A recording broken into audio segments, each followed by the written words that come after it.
Today's book, The Frog Prince.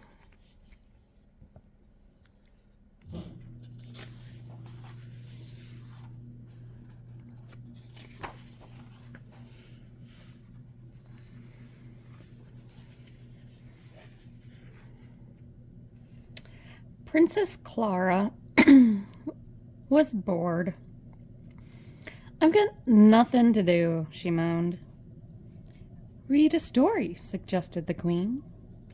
"Sort your stamp collection out," said the king. "No, I want somebody to play with. Somebody my own age," said the princess. "Well, you're a very lucky girl then," laughed the king. "Prince Carl is coming on Thursday. His mommy and daddy are going away."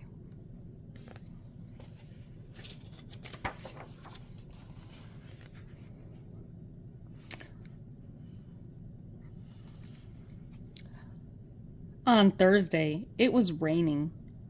That was a good thing, because Clara and Carl could jump in puddles. Then they climbed the pear tree in the castle gardens and each ate a lovely, juicy pear. "I'm glad you came to stay," said Clara. "So am I," said Carl. "At home, I'm hardly allowed to do anything. Mommy and Daddy worry all the time. They think something terrible will happen to me if I get too happy." "Why would they think that?" "Because a fairy said so when I was little," Carl answered.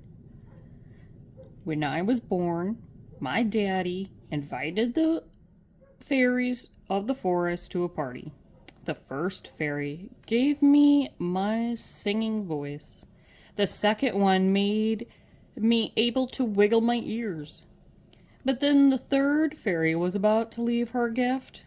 Daddy laughed and whispered, 'Oh no, that one looks like a right frog.' She wasn't supposed to hear it, but unfortunately she did." "Was she upset?" "Of course. She got really angry and said we had better watch out, for just when we are at our happiest, misfortune will strike." "Oh, that's horrible." It's just one of those things people say when they're angry. As you can see, nothing has happened.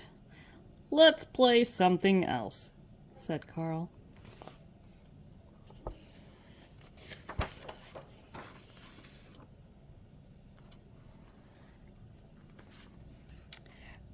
Princess Clara and Prince Carl played every day.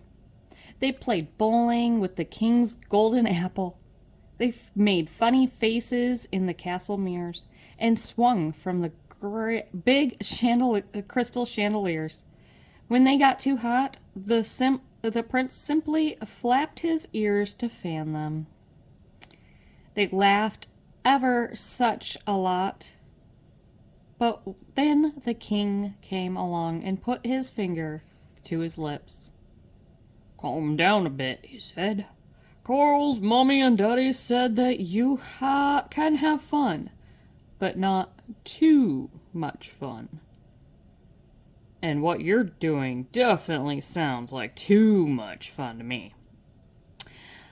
"Let's go outside instead," said Clara. "Good idea," said the queen. "And you can go for a nice, quiet walk."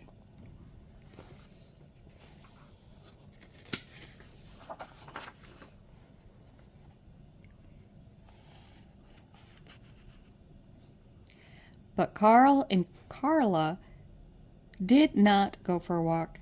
They lay down on the grass and looked at the clouds instead. "What's the point of living if you can't play?" asked Clara. "What's the point of playing if you can't have fun?" said Carl. "Do you want to hear a song?" Clara certainly did, because no one could sing like Carl. When he sang, all the animals in the forest stopped and listened. The squirrel wiped away a tear with its tail. The owl tilted his head to one side, and the rabbit wiggled its ears in time with the rhythm. Everybody was happy, and nobody noticed the black cloud creeping over them up in the sky. Ah, Prince Carl, so this is where you are, sighed the cloud, and you certainly look very happy. Remember what I said, misfortune will soon be with you. But the children didn't hear that.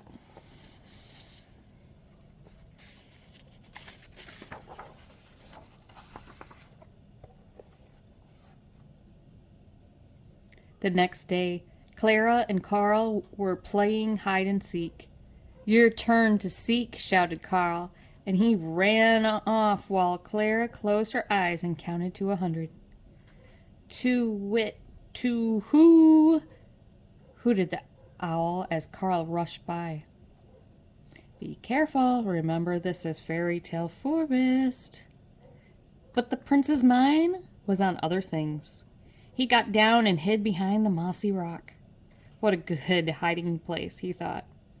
He sat there giggling, imagining how long it would take Clara to find him. And when she finally did find him behind the rock, she would shout, "Oh, there you are!" And they would dance around with happiness because they were together again. I don't think I could ever be happier than I am right now, Prince Carl said to himself. But just as he was saying those words, the dark cloud came down into the forest and wrapped him up in a big, damp fog. Ha ha ha, came a husky, murmuring laugh. Clara! The prince tried to shout, but all that came out was quack.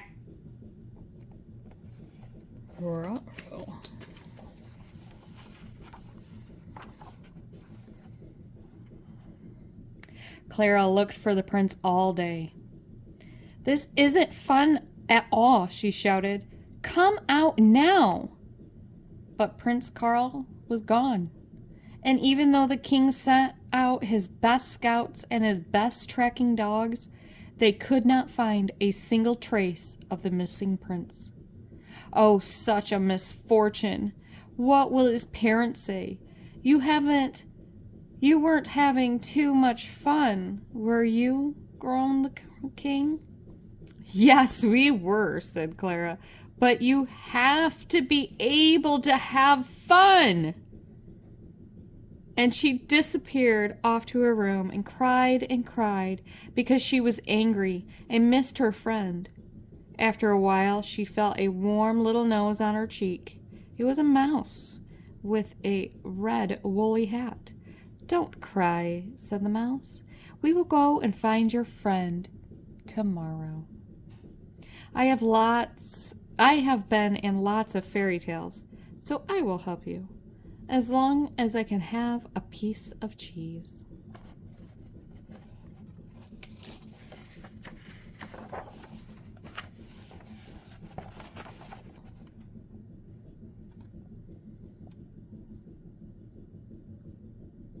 The next day, Clara and the mouse set off into the fairy tale forest. The first person they met was a little girl with a Red Riding Hood. Hello, said the mouse. Are you off to your grandmother's house with some biscuits? Yes, I am, said the girl, and I am in a bit of a hurry because I have to meet a wolf on the way. Is there something I can help you with? I'm looking for Prince Carl, said Clara. Have you seen him or heard him? He has a lovely singing voice. Singing voice, you say? I think you should ask the musicians. Before the little girl rushed off, she gave Clara a biscuit from her basket. This biscuit is called a dream, said the little girl. I hope it will be a nice dream.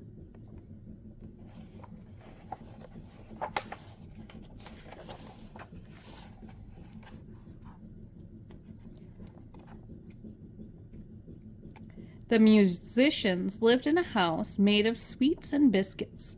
When the mouse and the princess came along, they were busy playing. The donkey was braying, the cat was meowing, the dog was barking, and the cockatool was crowing her heart out. "Do you call that music?" asked the princess once they had stopped.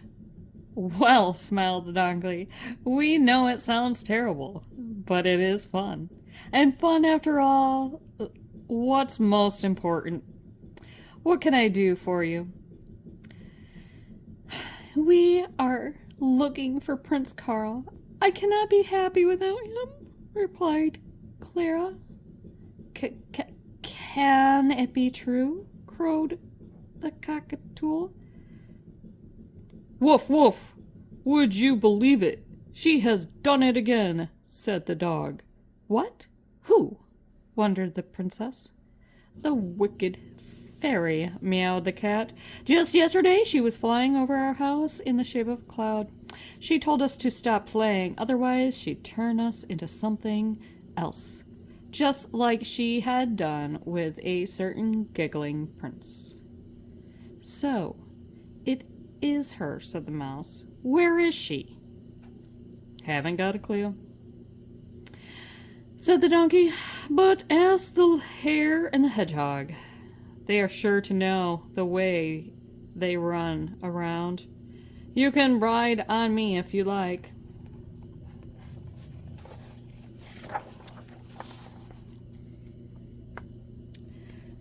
The hare and the hedgehog were resting amongst the oak trees. They had been racing.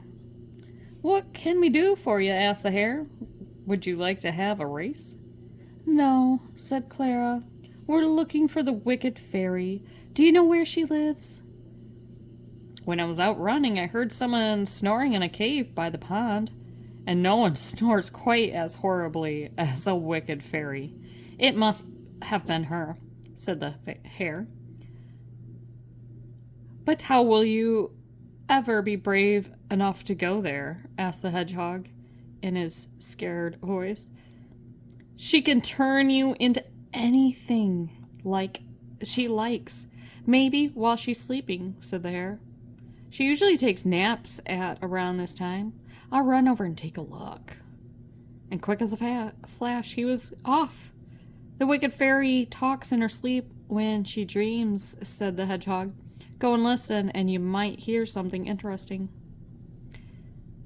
"She's sleeping like a log," huffed Hare, who was already back.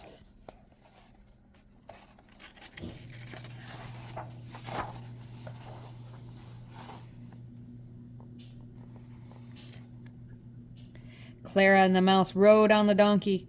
As they got nearer, he was not brave enough to go any further. But Clara and the mouse were. Now they stood inside the cave and looked at the wicked fairy, who was sleeping deeply. "Gosh, she really looks scary," whispered the princess.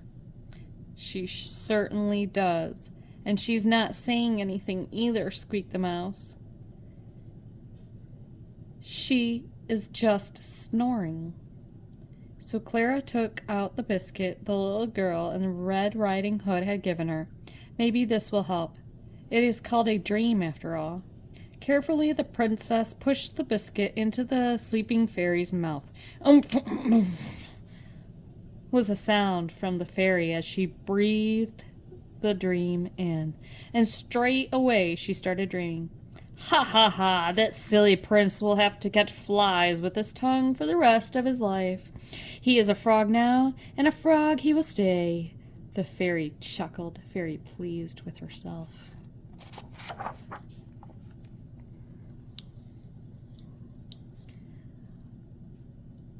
Wow.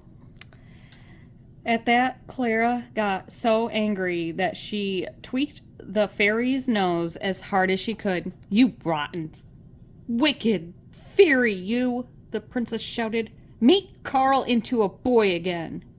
The wicked fairy suddenly opened her yellow eyes. "Never!" she sneered. "The only thing that can break the spell is if somebody recognizes him. And how could you possibly ever how could that possibly ever happen? There are thousands of frogs and you are only allowed one try.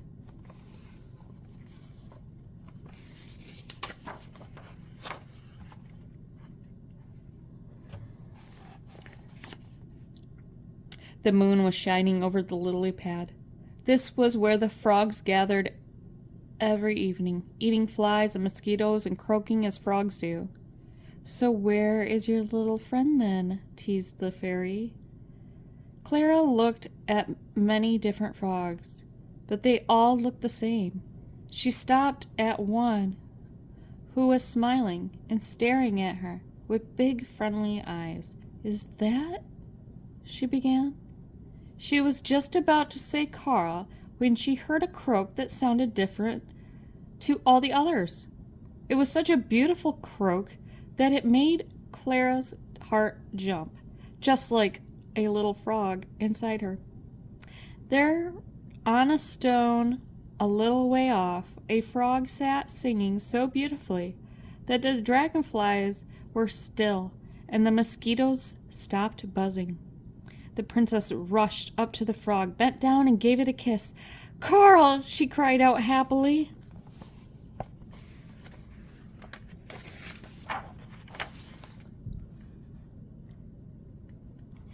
And all of a sudden, the wicked fairy turned into a cloud that blew away.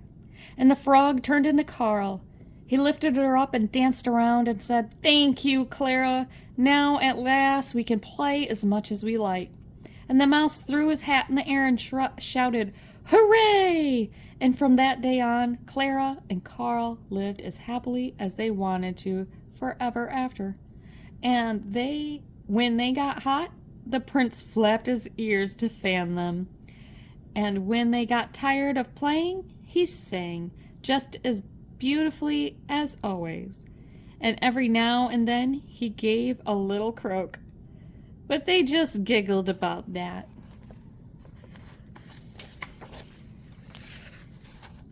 The end. And that was The Frog Prince. I hope you liked that one. See you next time.